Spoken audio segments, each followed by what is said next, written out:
하나님의 말씀 출애굽기 26장 1절부터 14절을 우리 합독합니다. 시작. 너는 성막을 만들되 앙장 10폭을 가늘게 꼰 배실과 청색, 자색, 홍색 실로 그루브를 공교히 수놓아 만들지니 매 폭의 장은 28규빗, 광은 4규빗으로 각 폭의 장단을 갖게 하고 그 앙장 5폭을 서로 연하며 다른 5폭도 서로 연하고 그 앙장에 연락할 말폭가에 청색 고를 만들며 다른 연락할 말폭가에 그와 같이 하고 앙장 말폭가에 고 50을 달며 다른 앙장 말폭가에도 고 50을 달고 그 고들을 서로 대하게 하고 금 갈고리 50을 만들고 그 갈고리로 앙장을 연합하여 한 성막을 이룰지며 그 성막을 덮는 막 곧 앙장을 염소털로 만들되 11폭을 만들지며 각 폭의 장은 30규빗 광은 4규빗으로 11폭의 장단을 갖게 하고 그 앙장 5폭을 서로 연하며 또 6폭을 서로 연하고 그 6째 폭 절반은 성막 전면에 접어 드리우고 앙장을 연락할 말폭가에 고 50을 달며 다른 연락할 말폭가에도 고 50을 달고 놋갈고리 50을 만들고 그 갈고리로 그 고를 꿰어 연합하여 한 막이 되게 하고 그 막 곧 앙장의 나머지 그 반쪽은 성막 뒤에 드리우고 막 곧 앙장 길이에 남은 것은 이편에 한 규빗 저편에 한 규빗씩 성막 좌우 양편에 덮어 드리우고 붉은 물들인 수량의 가죽으로 막의 덮개를 만들고 해달의 가죽으로 그 웃덮개를 만들지니라. 아멘. 출애굽기 35장 20절에서 29절입니다. 시작. 이스라엘 자손의 온 회중이 모세 앞에서 물러갔더니 무릇 마음이 감동된 자와 무릇 자원하는 자가 와서 성막을 짓기 위하여 그 속에서 쓸 모든 것을 위하여 거룩한 옷을 위하여 예물을 가져 여호와께 드렸으니 곧 마음에 원하는 남녀가 와서 가슴핀과 귀고리와 가락지와 목걸이와 여러 가지 금품을 가져왔을 때 사람마다 여호와께 금 예물을 드렸으며 무릇 청색, 자색, 홍색 실과 가는 배실과 염소털과 붉은 물들인 수장의 가죽과 해달의 가죽이 있는 자도 가져왔으며 무릇 은과 놋으로 예물을 삼는 자는 가져다가 여호와께 드렸으며 무릇 섬기는 일에 소용되는 조각목이 있는 자는 가져왔으며 마음이 슬기로운 모든 여인은 손수 실을 낳고 그 낳은 청색, 자색, 홍색 실과 가는 배실을 가져왔으며 마음에 감동을 받아 슬기로운 모든 여인은 염소털로 실을 낳았으며 모든 족장은 호마노와 및 에봇과 흉패에 물릴 보석을 가져왔으며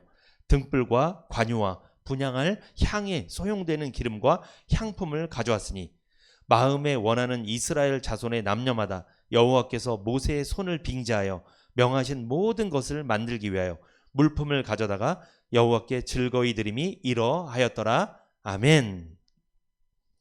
출애굽기 26장 1절부터 14절 35장 20절에서 29절까지 중심으로 성도를 덮고 있는 4가지 지붕 하얀 염소털에 대해서 말씀을 나누겠습니다. 오늘은 무슨 덮개예요? 세 번째 덮개 하얀 염소털 덮개에 대해서 이제 은혜를 나누려고 합니다. 한 달 동안 자주 보셨죠? 무엇이에요 이게? 그림이? 성막입니다. 성막은 뭐 하는 곳이에요? 제사 드리는 곳이에요. 예배 드리는 곳이에요. 성막은 하나님이 거주하시는 장소입니다. 그리고 성막은 죄인이 죄를 용서받고 의인이 되는 곳이에요. 죄를 용서받는 곳이 성막이에요. 성막은 누구를 상징한다?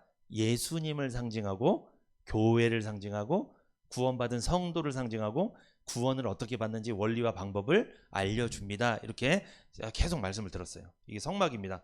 성막 안에 보면 집이 하나 있습니다. 성막 본체인데 성소와 지성소로 나뉘어져 있다. 성막 덮개는 몇 겹? 4겹으로 되어 있습니다. 우리가 지난 시간까지 가장 바깥쪽에 있는 덮개 해달의 가죽 지붕에 대해서 말씀을 들었습니다. 그리고 그 밑에 있는 덮개 붉은 물들인 수장의 가죽에 대해서 그 지난주에 이제 우리가 은혜를 받았어요. 오늘은 세 번째 덮개 보니까 무슨 색이에요? 하얀색. 이게 염소털로 짠 덮개입니다. 하얀 염소털 덮개예요.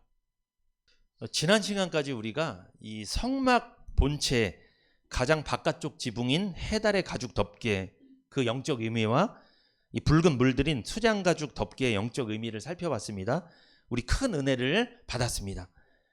여러분과 저희 마음속에 해달의 가죽 덮개, 붉은 물들인 수장의 가죽 덮개가 덮여졌는 줄 믿습니다. 그런 은혜가 임한 줄 믿습니다. 오늘 오전 예배 시간은 이제 세 번째 지붕 하얀 염소털 덮개에 담긴 영적 의미를 살펴보고 은혜를 나누려고 합니다. 자, 요한복음 16장 8절에서 11절 같이 한번 읽어볼까요? 시작. 그가 와서 죄에 대하여 의에 대하여 심판에 대하여 세상을 책망하시리라. 죄에 대하여라 함은 저희가 나를 믿지 아니하며 의에 대하여라 함은 내가 아버지께로 가니 너희가 다시 나를 보지 못하며 심판에 대하여라 함은 이 세상 임금이 심판을 받았음이니라. 아멘. 예수님께서 십자가를 지시기 전에 하신 말씀인데 무슨 말씀이냐? 여기 보면 요한복음 16장 8절에 보니까 그가 와서, 자, 이 그는 누굽니까? 예수님이 아니에요.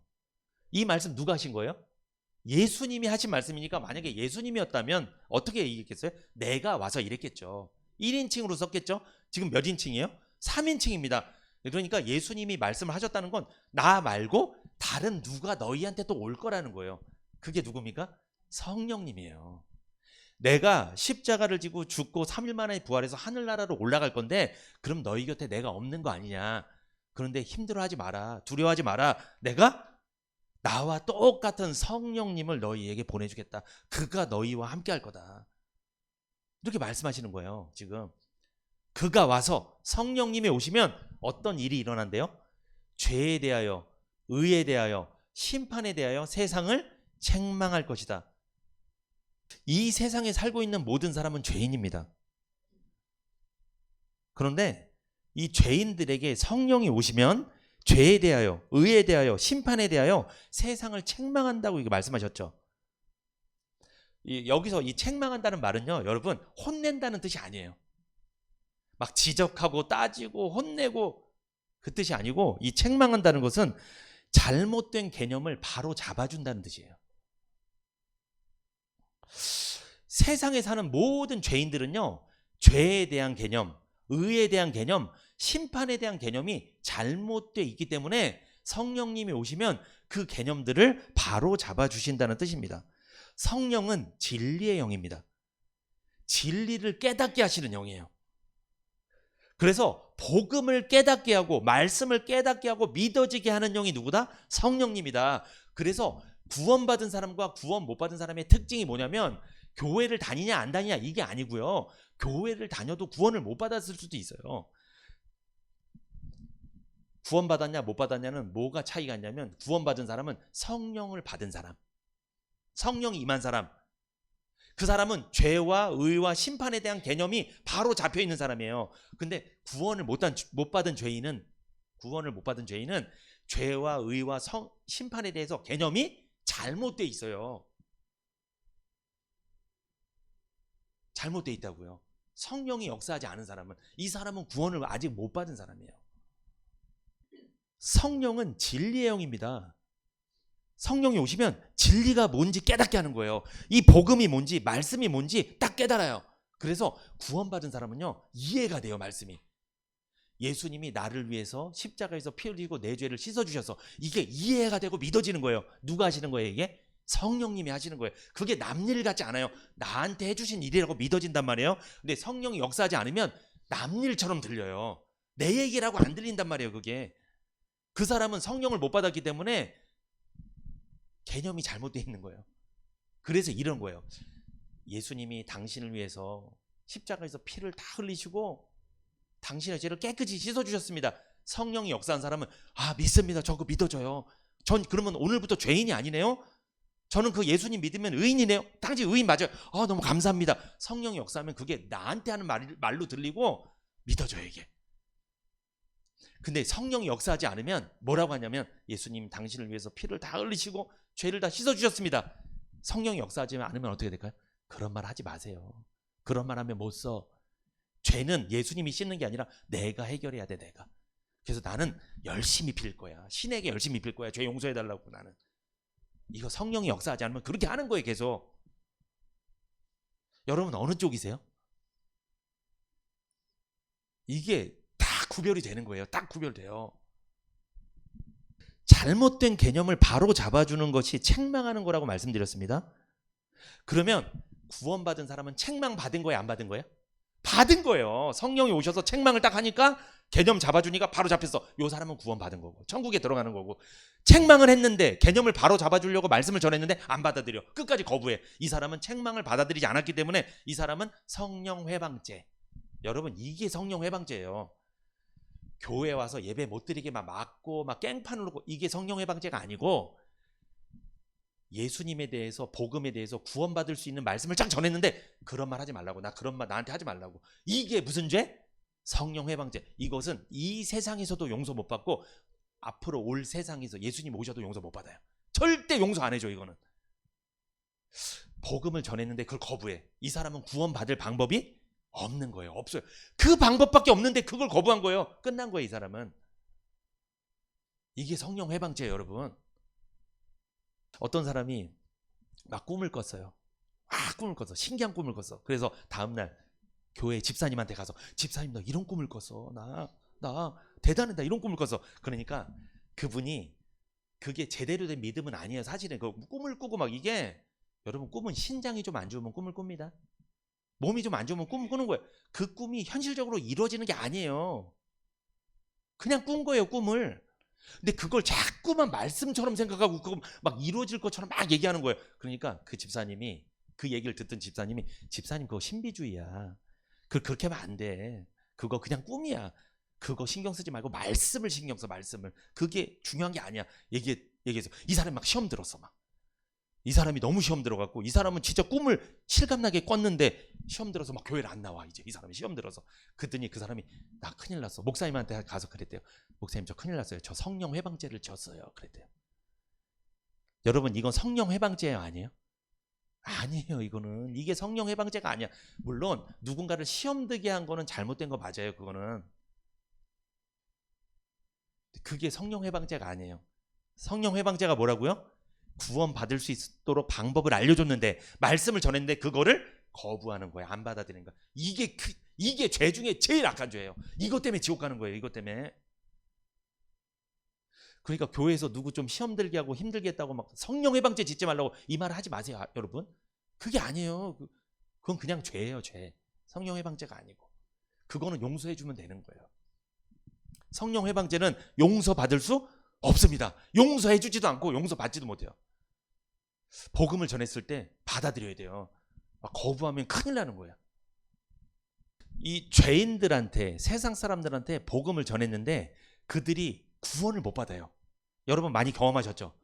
막 예수 믿으라고, 예수님이 당신의 죄를 다 씻어주셨다고 얘기해도 받아들여요, 안 받아들여요? 안 받아들이는 이유가 뭔지 아십니까? 그 사람들이 머릿속에 죄에 대해서, 의에 대해서, 심판에 대한 잘못된 개념이 단단히 박혀 있어서 그래요. 그 개념이 빠져나가야 바른 개념이 잡히고 그때 구원을 받을 수 있는데, 잘못된 개념이 잡혀 있으니까 아무리 얘기해도 벽에다 대고 얘기하는 거랑 똑같은 거예요. 절대 안 받아들여요. 자, 그러면 죄가 뭘까요, 여러분? 성경에서 뭐가 죄라고 하는지 살펴봐야 되겠죠? 우리가 죄라고 얘기하는 것보다 뭐가 더 중요한 거예요? 성경은 죄를 뭐라고 이야기하냐, 그게 중요한 거예요. 봅시다. 요한복음 16장 9절 시작. 죄에 대하여라 함은 저희가 나를 믿지 아니하며. 예수님 뭐라고 말씀하세요? 죄가 뭐냐? 제자들이 이런 말 합니다. 죄가 뭐냐 물어보니까 도둑질하는 거예요. 살인하고 강간하고 폭행하고 사기치고 거짓말하고, 이게 죄예요. 예수님 뭐라고 말씀하세요? 죄에 대하여라 함은 저희가 나를 믿지 아니하며. 저희가 나를 믿지 아니하며. 나는 누굴 말해요? 여기서 나는 예수를. 저희가 예수를 믿지 아니하며. 이게 무슨 뜻이죠? 구원 받을 수 있도록 말씀을 전했는데 그걸 거부하며 안 받아들이며 예수를 믿지 아니하며, 구원해 준다고 그렇게 얘기를 했는데 그거를 거부하며, 이게 죄예요. 성경을 보면요, 여러분, 죄에 대한 내용이 많이 나옵니다. 잘 관찰해 보시면 죄를 하나님과의 관계에서 의미를 찾는 것을 볼 수가 있어요. 아담과 하와가 하나님 말씀에 불순종했습니다. 결국 선악과를 따먹었죠. 죄를 지었습니다. 그때 하나님과 영적인 관계가 끊어진 거예요. 단절된 거예요. 그래서 죄는요, 하나님과의 관계를 끊어버립니다. 이게 죄예요. 그래서 세상에 있는 죄인들은 누구랑 끊어진 거예요 지금? 하나님이랑 관계가 끊어져 있는 상태로 살아가는 거예요. 예수님은 말씀하셨습니다. 죄가 뭐냐? 나를 믿지 아니하며. 그러므로 예수 믿지 않는 게 죄입니다. 복음의 말씀을 믿지 않는 게 죄예요. 복음을 거부하는 게 죄예요. 그런데 여러분 잘 보세요. 세상 사람들은 복음을 전했는데, 구원 얻을 말씀 전했는데 그걸 거부했어. 이걸 죄라고 생각해요? 안 해요? 그 사람들은? 안 하죠. 왜? 죄에 대한 개념이, 그 사람들은 그 개념이 아니어서 그래요. 아직 성령이 오시지 않아서 개념이 잘못되어 있는 거예요. 그러니까 예수님은요, 예수 믿지 않는 게 죄라고 말씀하셨습니다. 여러분, 예수 믿는다는 게 뭐예요? 나의 과거의 죄와 미래의 죄와 그리고 죄로 인한 심판의 문제까지도 예수님을 통해 하나님께서 모두 용서해 주셨다는 것을 믿는 거예요. 이게 예수 믿는 거잖아요. 여러분 예수 믿습니까? 여러분 과거의 죄, 미래의 죄, 심판의 문제까지 예수님이 다 해결해 주심을 믿습니까? 그러면 여러분은 성령께 책망을 받은 사람들이에요. 이 죄에 대한 개념이 바로 잡힌 사람들이에요. 여러분 이 과거의 죄, 미래의 죄, 심판의 문제 용서받은 적 있어요? 그러면 여러분 구원받은 사람이 맞습니다. 하나님과 관계를 끊게 만든 것이 죄라면, 이 죄를 용서받는다면 다시 하나님과 연결될 것입니다. 다시 하나님과 관계가 회복되는 거잖아요. 요거를 구원이라고 말하는 거예요. 여러분 내가 구원받으니까 나 요즘에 장사가 잘 돼, 나 몸이 아팠는데 건강해졌어. 여러분 이것도 구원 맞아요. 근데 이 구원은 무슨 구원이냐면 육신적인 구원이에요. 삶의 구원이에요. 그게 천국 가는 구원이 아닙니다. 내가 병이 낫고 삶이 잘 풀리고 장사가 잘 되고 돈을 많이 벌어도 천국에 못 갈 수 있어요. 그거 육신적인 구원을 받았어도 영혼이 구원을 못 받을 수 있다고요. 이 영혼이 구원받아야 돼요. 영혼이. 그래야지 천국 가는 줄 믿습니다. 구원도 종류가 여러 가지가 있어요. 그러니까 이런 개념을 누가 잡아주시는 거예요? 성령이 오시면 잡아주는 거예요. 근데 성령이 오지 않으면 내가 몸이 낫고 병이 낫고 신비한 체험을 하고 내가 일이 잘 풀리고 이러면 나 뭐 받았다? 나 구원받았다. 그래서 간증을 합니다. 연말에. 그걸로 나 천국 간다고 얘기하는 거예요. 여러분 천국 가는 거랑 내 병이 나은 거랑 뭔 상관이에요 그게? 그러면 병 못 나은 사람은 천국 못 가는 거예요? 병이 낫지 않아도 그 사람이 예수 믿으면 천국 가는 거예요. 근데 간증은 누가 다 해요? 병 난 사람, 돈 많이 번 사람, 일이 잘 풀리는 사람. 세상에서 일 안 풀리면 간증 자리 세우지도 않아. 이 잘못된 거예요. 이게 이 개념이 잘못된 거예요. 예수 믿지 않는 것은요 영적인 죄입니다. 용서해 주신 것을 믿지 않는 것이 영적인 죄라는 거예요. 사람들이 지옥을 왜 가는 줄 아십니까? 용서해 놨는데 그걸 안 받아들여서 지옥 가는 거예요. 이걸 원죄라고 합니다. 사람들은요 원죄 때문에 지옥 가는 거예요. 용서해 주신 것을 믿지 않기 때문에 지옥 가는 거예요. 성령이 오시면 도덕적인 죄만 죄가 아니고 예수 믿지 않는 게 죄라는 걸 깨닫게 하는 거예요. 성령이 오기 전까지는 무슨 죄만 죄라고 했어요? 도덕적인 것만 죄라고 생각했어요. 하나밖에 없었어요. 죄에 대한 개념이. 근데 성령이 오시면 어떻게 된다? 요것도 죄지만 더 심각한 죄가 있다. 그게 뭐? 원죄. 예수 믿지 않는 죄. 복음을 받아들이지 않는 죄. 이게 진짜 나쁜 죄였구나. 이것 때문에 지옥 가는 거구나. 요걸 알게 된다는 거예요. 성령이 오시면. 그래야지 구원받을 수 있어요. 근데 구원을 못 받은 사람은 죄가 개념이 하나밖에 없어요. 그거밖에 없어. 그러니까 그 사람은요 교회를 다녀도 항상 판단을 뭐로 판단하는 거예요? 도덕적인 거로 판단하는 거예요. 권사가 저런 멋서지, 집사가 저런 멋지. 맨날 이 얘기에 이 얘기. 영적인 거를 못 봐요. 그러니까 육신적인 것만 보는 거예요. 하는 모습만, 외형적인 것만 보는 거예요. 계속. 그래서 그런 사람은요 외형적인 게 좀 변화가 일어나고 좀 노력을 하잖아요. 뭐 받았다? 그 사람? 구원받았다. 또 이렇게 생각을 해버려요. 이게 단단히 잘못된 거예요. 그러니까 이게 이런 설교하면 싫어합니다. 사람들이. 그런데 싫어요. 근데 정말 구원받았잖아요. 이 설교가 얼마나 중요한지 아실 거예요. 이게 얼마나 중요한 건지. 여러분 설교 들으면서 개념을 잡으셔야 돼요. 교회 다니면 다니는 게 좋은 거지, 좋으면 좋은 거지. 아닐 수 있어요. 그게. 세상에 살아가는 수많은 죄인들을 생각해 보십시오. 도덕과 윤리적인 측면에서만 죄를 인정하고 삽니다. 그 사람들에게 죄는 도덕을 어긴 거예요. 이게 죄예요. 그 사람들은요, 하나님 앞에 영적인 죄, 원죄는 보지 못합니다. 인정하려 들지 않습니다. 사람은 태어날 때부터 이미 갖고 있었던 원죄로 인해서 전적으로 타락했고 그 마음과 생각이 완전히 부패한 상태로 살아갑니다. 사람들은 자신이 갖고 있는 영적인 죄를 볼 수가 없습니다. 왜? 사람은 영적으로 소경이니까. 눈이 멀었어요. 하나님과 관계가 끊어져서 영적인 걸 보지 못해요. 보이는 것만 보고 살아요. 믿고 싶은 것만 믿고 산단 말이에요. 보이지 않는 세계를 보지 못한다니까요. 영적 소경입니다. 영적으로 눈이 멀었어요. 성령이 오시면 죄에 대한 잘못된 개념을 바로잡아 주시는 이유가 죄에 대해서 잘못 알고 있으면 구원받을 수가 없는 거예요. 자, 죄가 도덕적인 것만 죄라고 생각하는 사람한테 당신 영적인 죄가 있어. 이거 용서받아야 돼. 먹혀요, 안 먹혀요? 안 먹히는 거야. 말이 안 되는. 그러니까 그 사람은 벽에다 대고 얘기하는 것밖에 안 되는 거예요. 이래서 전도가 어려운 거예요. 이래서 개념이 안 잡히는 거예요. 그 사람. 아니, 나는 개념이 하나밖에 없는데 두 번째 개념을 설명하려고 하니까 되냐고. 이게 안 되지. 초등학생한테 고등학교, 대학교 거 막 알려주면 돼요, 안 돼요? 안 돼요, 안 돼. 근데 성령이 역사하면 이해가 된다는 거예요. 예수 안 믿는 게 진짜 큰 죄였구나. 이게 잘못된 거였구나. 내가 물 떠놓고 비나이다. 내가 노력해서 죄 용서받으려고 했던 거, 이게 진짜 나쁜 죄구나. 이게 진짜 심각한 거구나. 이걸 깨닫게 된다니까요. 성령이 오시면. 근데 성령이 안 오면 계속 그거 하고 있는 거예요. 계속 여전히 그렇게 하는 거예요. 성령이 오시면 책망합니다. 죄에 대한 잘못된 개념을 바로잡아 주십니다. 죄에 대해 잘못 알고 있으면 죄 용서 받을 수 없고 구원의 확신을 가질 수가 없습니다. 자기가 무슨 병에 걸렸는지 제대로 진단받지 못했는데 어떻게 치료받을 수 있겠습니까? 죄에 대해서 바로 알게 되는 것이 복음입니다. 복음을 전하면 성령이 역사하게 되고 죄에 대한 바른 개념을 갖게 됩니다. 예수 믿지 않는 게 진짜 나쁜 죄라는 걸 인식하게 된다는 거죠. 결국 그 사람은 죄를 용서받고 구원에 이르게 되는 거예요. 자, 죄에 대한 개념 바로 잡으셨죠? 두 번째, 요한복음 16장 10절 같이 읽어봅니다. 시작. 의에 대하여라 함은 내가 아버지께로 가니 너희가 다시 나를 보지 못하미요. 예수님이 이제 의에 대해서 설명해 주세요. 책망을 하십니다.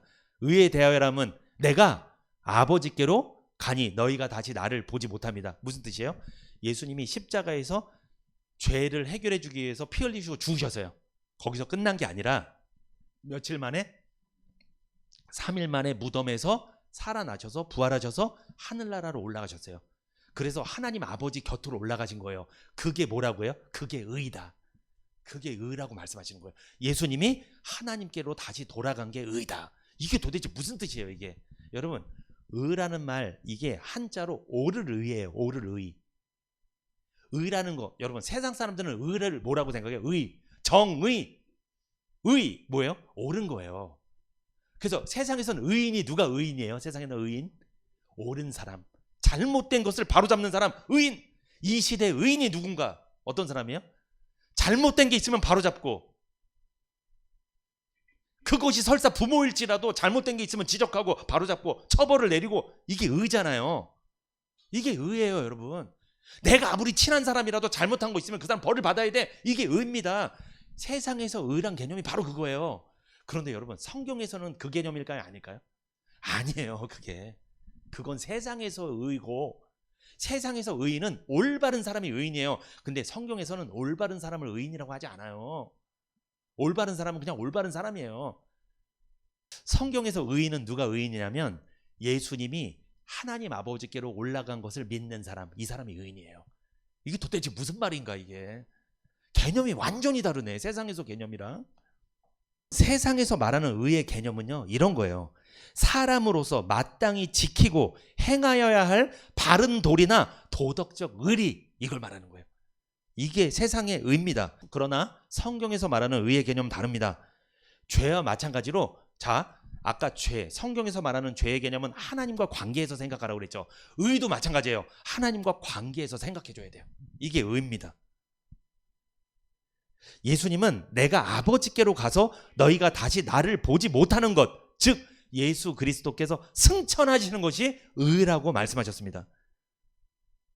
이게 무슨 뜻이냐? 예수님께서 하늘나라로 올라가셔서 하나님 아버지 곁으로 가면 대제사장으로 임명되시는 거예요. 우리들의 대제사장으로, 영원한 대제사장으로 임명이 되시는 거거든요.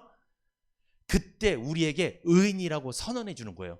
이 구약 때 대제사장이 제사를 다 드리고 나서 대속제일날 백성들에게 너희들의 모든, 이스라엘 백성들의 모든 죄가 오늘 해결됐다 선언을 합니다. 손을 들고 선언해요. 그때 의인이 되는 거예요. 다 이스라엘 백성들이. 이것처럼 우리의 영원한 대제사장이신 예수님께서 하늘 보좌 우편에 올라가셔서 손을 들고 선언하는 거예요. 너희들은 이제 뭐다? 죄인이 아니라 의인이다 선언해 주는 거예요. 다 이루었다. 너희들은 의인이다. 여러분, 예수님 십자가에 죽으실 때 뭐라고 말씀하셨어요? 마지막에 다 이루었다. 그게 구약의 제사장들이 한 말이에요. 대제사장들이 너희들의 모든 죄가 다 해결됐다, 다 이루었다 이렇게 선언하는 거예요. 그러면 이스라엘 백성들이 축제라는 거예요. 죄가 용서됐으니까. 너무 기뻐서.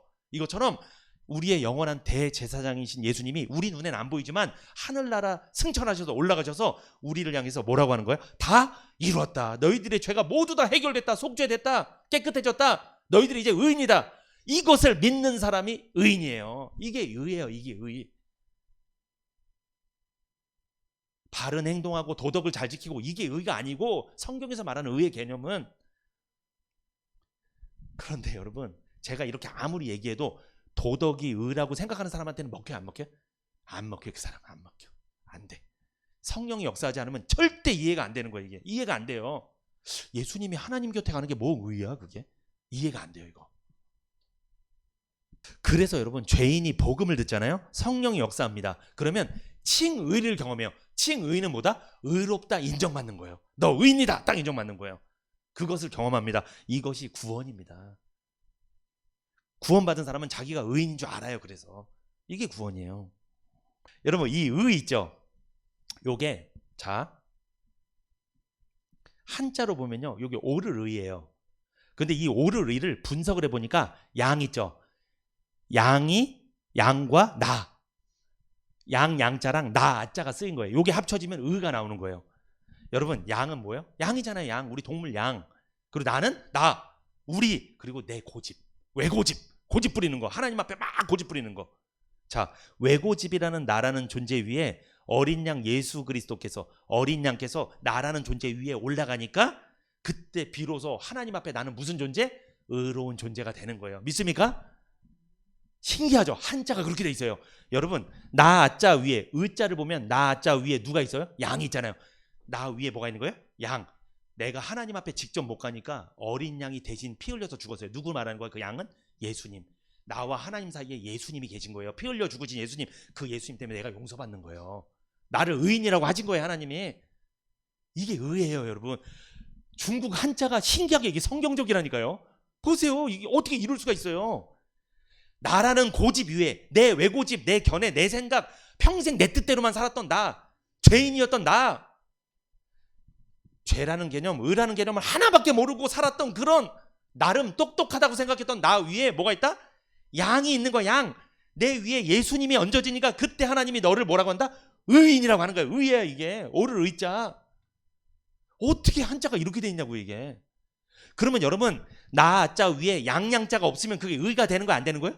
안 되는 거예요. 그거는 나밖에 안 되는 거예요. 여러분, 하나님 앞에 내가 가면 죽어요. 지옥 가는 거예요. 그러면 하나님과 나 사이에 양이 있어야 돼. 양. 어린 양 대신 예수님이 반드시 있어야 돼요. 그래야지 그 사람은 천국 가는 거예요. 그 사람을 의인이라고 해주는 거예요. 의.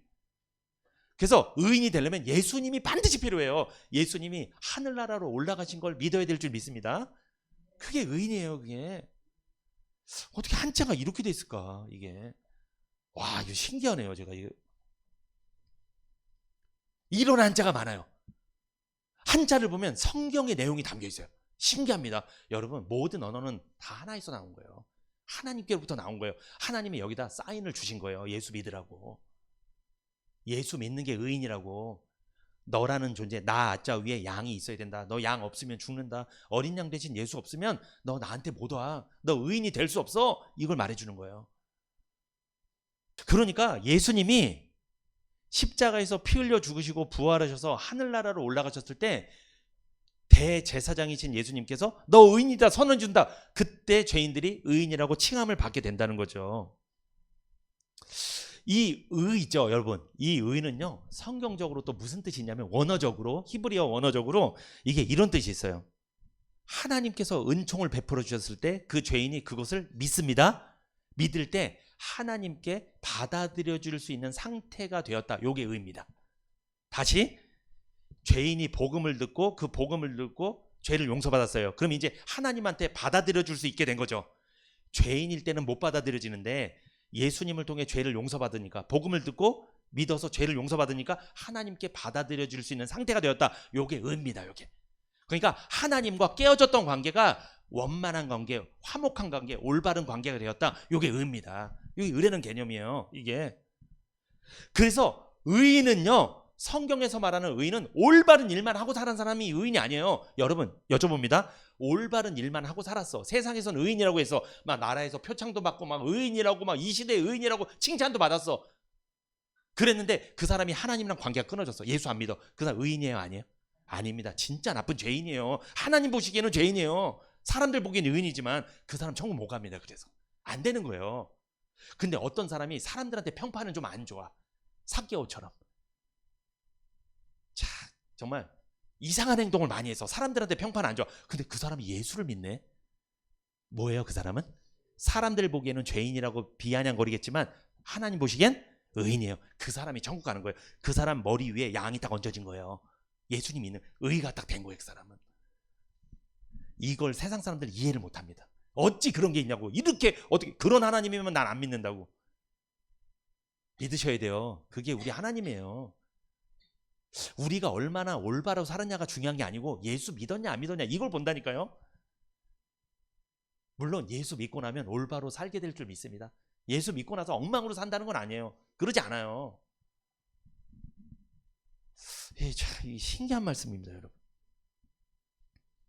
의란 하나님과 올바른 관계가 되었다, 이 뜻입니다. 그래서 여러분, 의는요, 우리 편에 있지 않아요. 세상 편에 있지 않습니다. 의는 세상의 의와는 상관없어요. 의는 하나님께 있는 거예요. 하나님께. 하나님 편에 있는 거예요. 육신으로 오신 예수 그리스도께서 아버지의 뜻을 다 이루고 아버지께로 다시 가고 대신 보혜사 성령이 너에게 오시면 너희가 의인이 된다는 거예요. 이게 의예요. 우리 편에 있지 않다니까요. 그러니까 내가 비나이다 내가 율법을 철저히 지키겠습니다, 내가 하나님 말씀 무조건 순종하겠습니다, 이런다고 의인이 되는 게 아닙니다. 안 되는 거예요. 그거는 사람들한테는 인정받을 수 있어요. 저 사람처럼 교회 다녀야지, 저 사람처럼 살아야지, 칭찬은 들을 수 있어요. 그러나 하나님한테는 칭찬 못 들어요. 예수를 믿어야 칭찬받습니다. 하나님한테. 복음을 믿어야 돼요. 나는 어떤 존재예요? 고집스러운 존재입니다. 누구 말도 안 듣는 존재예요. 왜? 나는 죄인이기 때문에.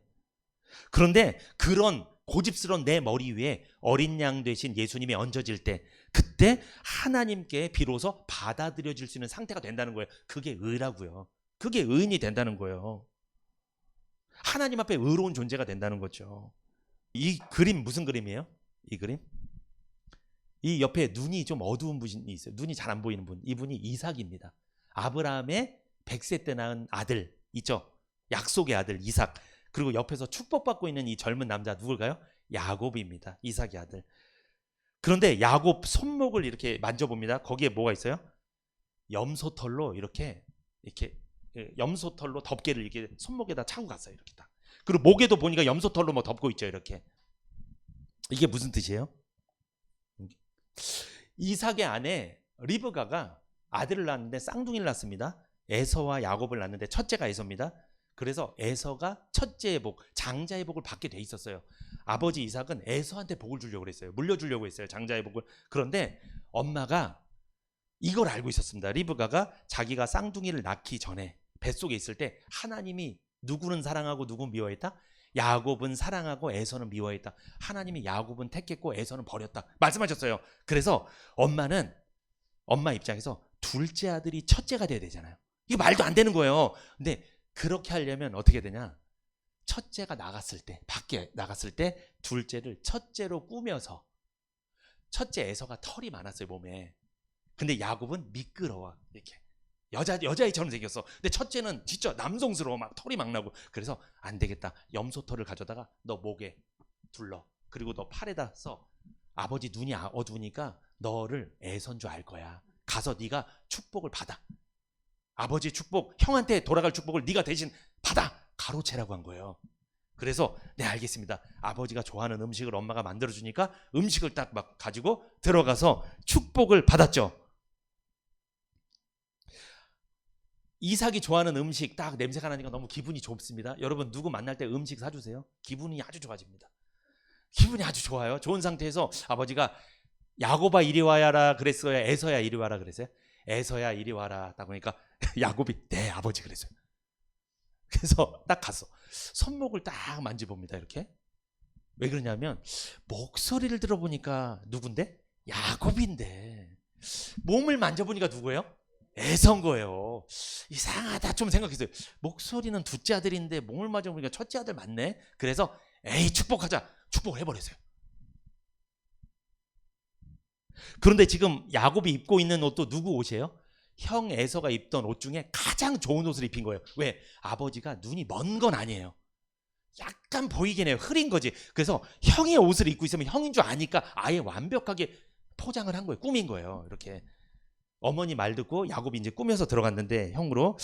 그런데 여러분 생각해 보세요. 야곱이 야곱으로 들어갔다면, 야곱의 옷을 입고 털도 안 붙이고 들어갔다면 축복 받았을까요? 못 받았을까요? 못 받습니다. 무슨 뜻이에요? 나 아자 위에 양자가 없으면은 의가 되는 거야, 안 되는 거야? 안 되는 거예요. 예수님이 내 머리 위에 얹어지지 않으면 하나님은 나를 의인으로 인정하지 않겠다는 거예요. 똑같습니다. 야곱이 야곱의 옷을 입고 털도 안 난 그 몸을 갖고 들어가면 아버지가 야곱인지 알아채죠. 축복 안 해버리는 거예요. 그럼 야곱은 장자의 복을 못 받습니다. 여러분 장자의 복은 구원이랑 관계되어 있는 거예요. 구약에는 구원받는 거예요. 구원을 못 받는 거예요. 이게 무슨 뜻이에요? 여러분 내가 하나님 앞에 나갈 때 내 모습 그대로, 죄인 모습 그대로 되면 의인이 돼요? 안 돼요? 안 되는 거예요. 그럼 하나님 안 받아줘요. 근데 내가 누구 옷을 입고 가야 돼요? 예수의 옷을 입고 가는 거예요. 예수님이 입혀주신 의의 옷을 입는 거예요. 딱. 예수의 옷을 입는다는 건 뭐예요? 그게? 예수의 옷을 입는다는 게 예수님이 하신 말씀을 나한테 한 말씀으로 믿는 거예요. 내 모든 과거의 죄와 미래의 죄와 심판의 문제까지 다 해결해 주셨다는 이 성경 말씀을, 구원을 얻을 말씀을, 복음을 나한테 하신 말씀으로 믿는 거예요. 그게 예수를 입는 거예요. 예수의 옷을. 그 사람을 하나님이 의인이라고 인정해 주는 거예요. 넌 예수를 믿는구나. 그래서 데려가는 거예요. 그런데 예수를 믿지 않아. 죄가 뭔지도 모르고 의가 뭔지도 모르고 예수도 안 믿어. 복음을 전했는데 막 거부해. 그 사람은 예수가 없어요. 그 사람한테는. 그 사람만 있는 거예요. 그 사람은 하나님 보시기에 죄인이기 때문에 바로 직결심판인 거예요. 죽으면 바로 지옥 꺼부져 버리는 거예요. 바로. 이게 그 말씀이에요, 여러분. 야곱이 축복받을 수 있었던 이유는 야곱의 어떠함이 아닙니다. 에서처럼 꾸몄기 때문에 아버지가 축복한 거예요. 우리가 어떠하기 때문에 하나님 우리를 용서해 주는 게 아니에요. 누구 때문에? 예수님 때문에 용서해 준 거예요. 예수님이 내 대신 죄를 용서받았고 내 대신 하나님께로 올라가셨잖아요. 거기서 나를 의인이라고 선언해 주셨기 때문에 내가 의인이 된 거라고요. 믿으십니까? 여러분 믿어야 돼요. 이게 그 말씀이에요. 그러면 이삭이 나이 들어서 야곱을 축복한 이 사건은 우리 성도들이, 죄인이 어떻게 하나님께 복을 받는지, 구원의 복을 받는지 설명해 주는 거예요. 이게 야곱이 야곱으로 아버지께 갔다면 축복받지 못했을 텐데 형 에서로 꾸미고 갔더니 축복을 받았습니다. 죄인은 죄인 그대로 하나님께 나가면 사망이며 지옥입니다. 예수를 믿을 때 예수님의 의의 옷을 입게 되고 그는 하나님이 보시면 그 사람은 죄인이라고 인식하지 않고 아 너는 작은 예수님이구나 이렇게 인식하는 거예요. 왜? 예수님의 옷을 입었으니까. 예수 믿으니까 너는 예수님이구나 데려가는 거예요. 천국으로. 우리가 그렇게 천국 가는 줄 믿습니다. 그래서 여러분 내가 노력해서 의인 되려고 하는 거 이거 다 쓸모없는 거예요. 이게 그런다고 하나님이 인정한다 안 한다? 안 하는 거예요. 여러분 야곱이 야곱의 옷을 입고 털도 안 붙이고 아주 맛있는 음식 만들어서 아버지한테 아버지 저 에서 그러면 아버지가 인정해요 안 해요? 안 하는 거예요. 그건 안 되는 거예요. 아버지가 인정하는 게 중요한 거예요. 내가 노력해서 인정받으려고 하는 게 의미가 없는 거예요. 그런데 털 붙이고 형 옷을 입고 딱 들어가니까 뭐라고 내가 노력도 안 했는데 아버지가 바로 인정해버려요. 애서라고. 우리가요, 내가 예수만 믿기만 하면 하나님이 우리를 뭐로 인정한다? 죄인이 아니라 예수로 인정하는 거예요. 우리 의인이라고 인정해 준다는 거예요. 이렇게 편해요. 이렇게 구원받는 게 세상에서 제일 쉬운데 어떤 사람들은 어려워. 왜 어려울까요? 성령이 역사하지 않으면 죄에 대해서 의에 대해서 개념이 하나밖에 없으니까 안 되는 어려워. 그래서 저도 이 목회를 하지만 참 어려워요. 아무리 말씀을 전해도 못 깨닫는 사람은 어려워. 근데 깨닫는 사람은 금방 깨달아. 이게 누가 역사하냐 안 하냐? 성령이 역사하냐 안 하냐. 그가 와서 죄에 대해서 의에 대해서 심판에 대해서 책망할 것이다. 바로 잡아줄 거다. 여러분 바로 잡혔습니까? 개념이? 그럼 여러분 행복한 분들이에요.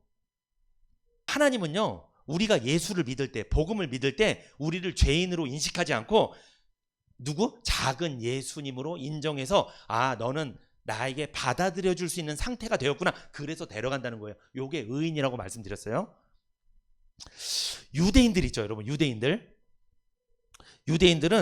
모세 율법의 요구사항에 부합하는 행위를 행함으로 마치 공로의 방식으로 하나님의 은총을 받는다 생각했습니다. 공로에 의해서 영원한 구원에 이를 수 있다고 생각했습니다. 그래서 그들은요, 율법이 처음에는 10계명이었잖아요. 요거를 분석하고 쪼개서 몇 가지까지 만들었는 줄 아세요? 613가지의 율법을 만들었어요. 10가지만 지키면 되는데 그거를 세분화시켜서 막 꼼짝달싹 못하게 만들어놔서 그거를 지키려고 노력했습니다. 여러분 가능해요? 불가능해요? 다 못 지킵니다. 다 못 지켜요. 그 613가지 율법을 완전히 복종하라고 했는데 복종을 못해요. 그건 그 누구도 이행할 수 없는 거예요. 못 지키는 거예요. 그러면 여러분 그 율법을 다 못 지키니까 그 사람은 마음속에 구원의 확신이 있을까요? 없을까요? 없어요. 왜? 나 이거 다 못 지켰으니까 나 죄인이라고 생각을 한단 말이에요. 나 의인이라고 생각을 못해요. 그 사람들은 항상 죄인이라고 생각하기 때문에 나 이거 다 못 지켰는데 이러다 나 심판받고 어디 가지? 지옥 가겠지. 항상 그런 두려움에 살아요. 교회를 다녀도 그런 분들이 있어요. 큰일 나는 거예요. 그러면 나 지난번 예배 빠먹고 헌금 빼먹고 나 이렇게 제대로 못했는데 하나님 나 안 좋아할 것 같은데 청 못 가요. 이 생각에 사로잡혀 있으면 내가 앞으로 좀 더 잘해야 되겠다. 내가 잘하면 정상 참작이 돼서 하나님께서 나를 천국 문에 가까이 이끌어 가실 거예요. 가까이 조금 이렇게. 내 결정적으로 헌신하면 그때 하나님 나 천국에 딱 들어보내줄 거야. 이런 생각하면 큰일 납니다. 잘못된 생각이에요. 그거. 로마서 3장 10절 같이 읽어봅니다. 시작. 기록한 바 의인은 없나니 하나도 없으며 의인은 하나도 없다. 이게 무슨 뜻이에요?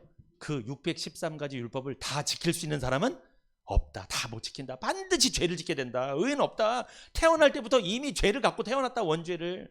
안 된다 이거는. 자, 갈라디아서 2장 16절 시작. 사람이 의롭게 되는 것은 율법의 행위에서 난 것이 아니오 오직 예수 그리스도를 믿음으로 말미암는 줄 아는 고로 우리도 그리스도 예수를 믿나니 이는 우리가 율법의 행위에서가 아니고 그리스도를 믿음으로써 의롭다함을 얻으려 함이라. 율법의 행위로서는 의롭다함을 얻을 육체가 없느니라. 율법을 613가지를 다 지켰다고 치자. 다 지켰어. 그래도 의롭다함을 얻을 수 있다 없다? 없다. 왜? 아까 의에 대하여라 하면 뭐라고 했어요? 내가 아버지께로 가는 것이다. 너희에게 다시 돌아오지 못하는 것이 의다. 이게 의라고 했는데 율법을 613가지를 철저히 다 지켜도 그건 의가 될 수 없다는 거예요. 그건 의랑 상관없다는 거예요. 그거는. 그 말씀이에요. 복음을 믿을 때 의롭게 될 줄 믿습니다. 내가 뭔가 철저히 지키고 행할 때 의인이 되는 게 아니라는 거예요. 여러분 세상에 많은 사람들이요, 특히 교회를 오랫동안 다닌 교인들은요, 하나님과 올바른 관계를 맺으려 할 때 뭐 하는 줄 아십니까? 복음을 믿고 말씀을 믿을 생각을 안 하고 뭔가 열심히 하려고 그래. 자꾸만 이렇게 하면 하나님 나 천국에 데려다 줄 줄 아는 분들이 꽤 있어요. 왜? 우리가 기독교 들어오기 전에도 그걸 했거든요. 하나님이 아니라 알 수 없는 신한테 천지신명한테 비나이다 요거 했거든요. 요게 십자가로 바뀐 거예요. 예수님으로. 기독교가 들어오고 나서 그 사람 행동을 그대로 똑같이 하는 거예요. 요거를 목사님들이 바로 잡아줬어야 되는데, 개념을 설명해 줬어야 되는데 제대로 못한 거예요. 그러니까 여전히 기독교를 다니는데 불교식 기독교인. 불교인데 기독교를 다니는 거예요. 다니긴 다녀. 근데 불교식으로 믿는 거예요. 이렇게. 잘못됐다는 거죠 이게. 잘못된 거예요.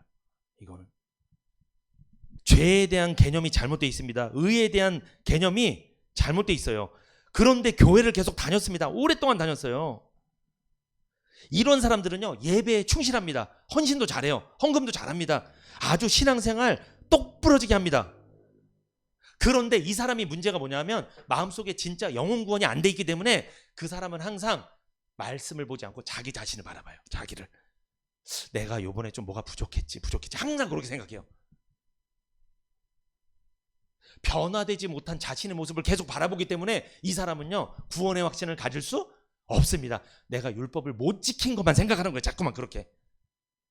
여러분, 율법을 다 못 지켰어도 하나님은 구원해 준다는 거예요? 안 해준다는 거예요? 해준다는 거예요. 해준다는 거. 다 구원해 준다는 거예요. 이걸 믿으면 되는데 그걸 못 믿는 거예요. 자기 자신만 보는 거예요. 이래서 구원을 못 받는 겁니다. 자, 로마서 4장 5절 같이 읽어봅니다. 시작. 이를 아니할지라도 경건치 아니한 자를 의롭다 하시는 이를 믿는 자에게는 그의 믿음을 의로 여기시나니. 아멘. 이를 아니할지라도 경건치 아니한 자를 의롭다 하시는 이를 믿는 자에게는 그의 믿음을 의로 여긴다. 자, 죄인이지만, 죄 짓고 살았지만, 나쁜 사람이지만 그래도 그 죄를 용서해 준다는 말씀을 받아들인다면 그 사람은 뭐로 해주겠다는 거예요? 그 사람을 의인이라고 인정해 주겠다는 거예요. 이게 성경이 하시는 말씀이에요. 믿습니까? 그렇게 의인 되셨어요?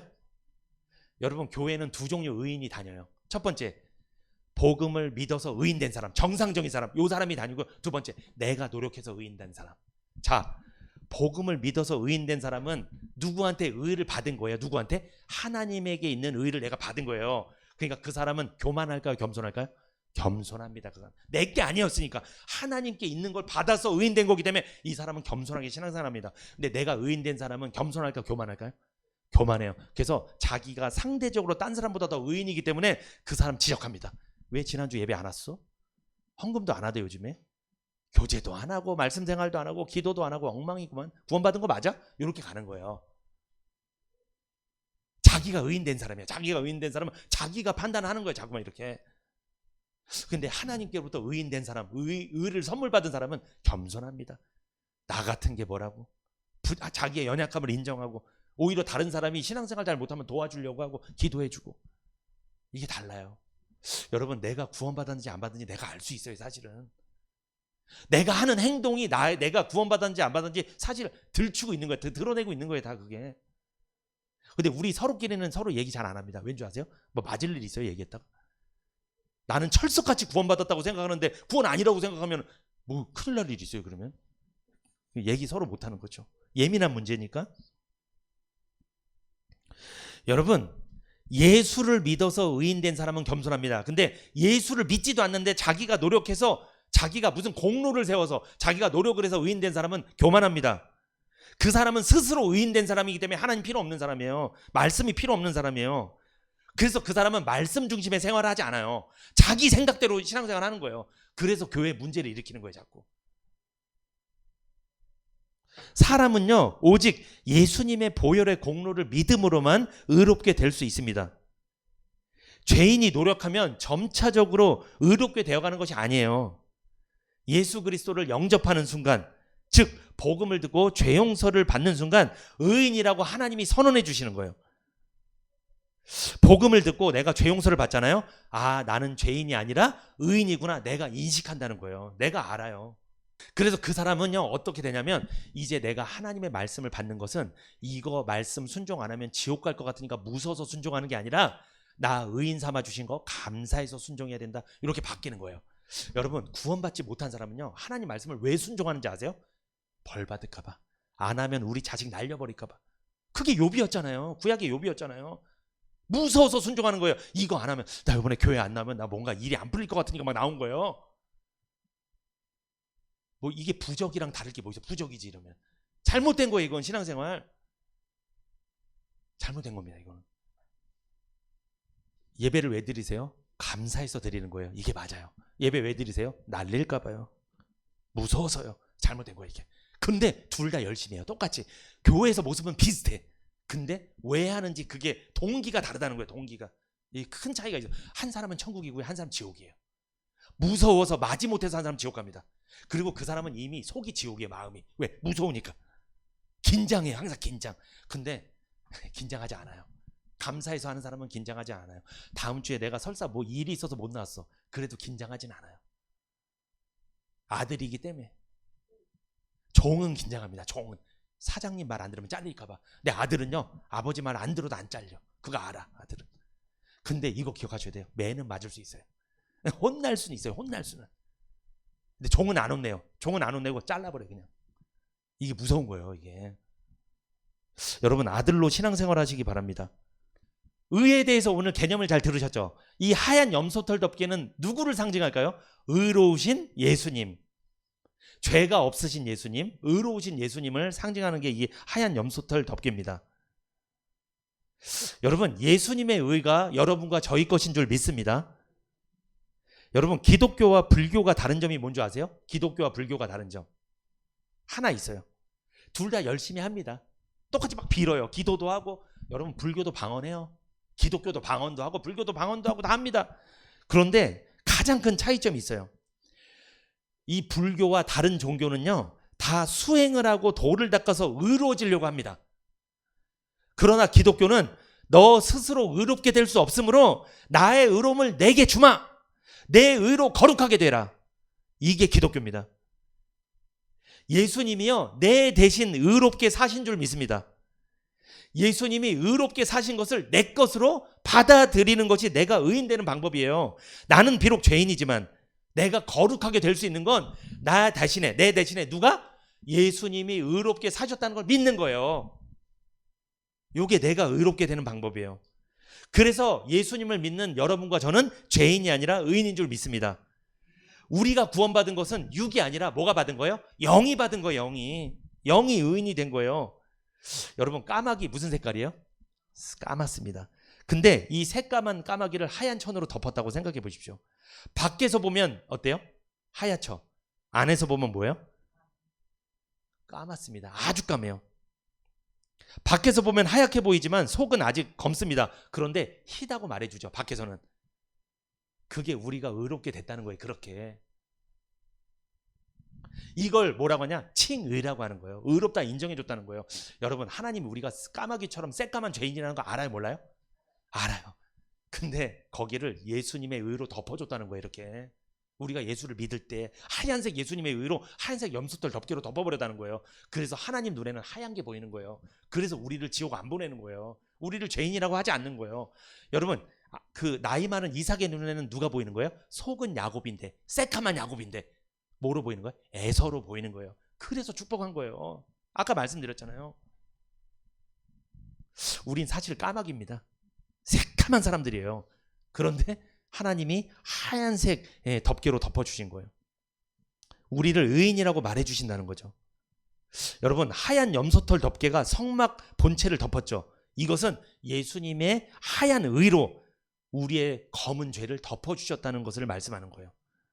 이 사실을 믿고 받아들이면 하나님이 이제부터 우리를 의롭다고 인정해 주실 줄 믿습니다. 예수님만 믿으면 누구든지 의인이 되는 거예요. 여러분 육은 죄인입니다. 그러나 육은 시간이 가면 죽습니다. 흙에서 났으므로 흙으로 돌아가는 거예요. 그런데 우리 영 있죠. 우리 영은 눈에 흙이 들어가도 죽어요? 안 죽어요? 안 죽습니다. 우리 몸만 죽는 거예요. 그래서 우리가 주님이 오시는 날 영이 잠들었다가 부활하는 거예요. 그날에는요 우리가 입었던 이 검은 육신, 이 죄로 가득한 육신의 검은 몸을 입는 게 아니라 주님이 주시는 하얀 몸을 입게 될 줄 믿습니다. 이 새로운 신령한 몸을 입게 되는 거예요. 영광의 몸을 입게 된다는 거죠. 그러므로 이 육신의 몸을 가지고 걱정하지 마세요. 걱정하지 마세요. 이 육신의 몸, 죄를 질 수밖에 없는 몸 갖고 너무 고민하지 마십시오. 육신의 나를 보면서 이 죄인하면서 탄식하지 마시고 의인이신 예수님 바라보시기 바랍니다. 나에게 신령한 몸을 입혀주실 그 예수님을 바라보라는 거예요. 그렇게 바라보라는 게 이 하얀 염소털 덮개에 담긴 의미입니다. 여러분 그 이제 정리하면서 이 하얀 염소털 덮개를 딱 보면서 뭘 생각해야 돼요? 나는 원래 새카만 까마귀 같은 죄인인데 누가 덮어주셨다? 하나님께서 예수님의 의의 옷을, 하얀 의의 옷을 나한테 덮어주셨다. 그래서 하나님 눈에 보면 나는 하얀색 의인이다. 죄가 하나도 없는 의인으로 인정해 주셨다. 이거를 깨달으라는 거예요. 이 하얀 염소털 덮개를 보면서.